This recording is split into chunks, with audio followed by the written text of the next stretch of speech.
Hello అండి. ఇవాళ cutlet ఇంట్లోనే ఈజీగా ఎలా చేయాలో చూపిస్తాను. చూడండి.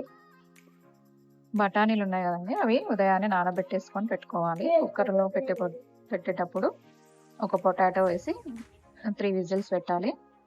తర్వాత ఒక ప్యాన్‌లో ఆయిలేసి సన్నగా తరిగిన ఉల్లిగడ్డలు వేసుకోవాలి. ఇవి ఎర్రబడ్డాక కొంచెం అల్లం, కొంచెం పచ్చిమిర్చి, ఒక కప్పు టమాటోస్, ఒక క్యాప్సికము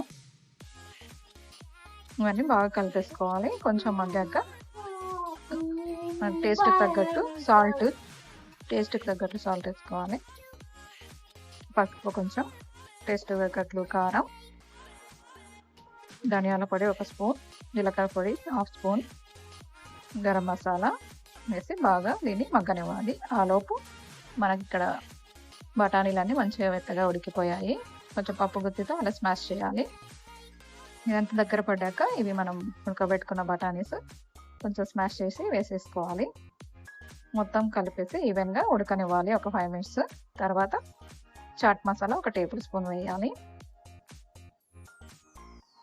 అంతా కొంచెం దగ్గర పడ్డాక ఒక హాఫ్ లెమన్ పిండుకోవాలి దించే ముందు.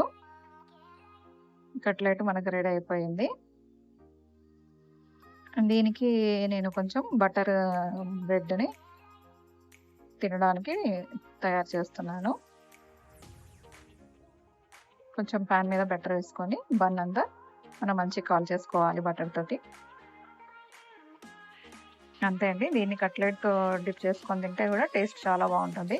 ఒకసారి ఇలా ట్రై చేసి చూడండి. చాలా బావుంటుంది. మనం బయటికి వెళ్లి తినేవానికి ఈజీగానే త్వరగానే అయిపోతుంది. పెద్ద శ్రమ ఏమి అనిపించదు. కుక్కర్‌లోనే చేస్తాం కాబట్టి పెద్ద శ్రమ ఏమి అనిపించదు. కాబట్టి పిల్లలకి ఇలా చేసి ఇంట్లోనే చక్కగా పెట్టేసేయండి. చాలా బాగా ఎంజాయ్ చేస్తారు. ఈ రెసిపీ నచ్చితే ప్లీజ్ సబ్స్క్రైబ్.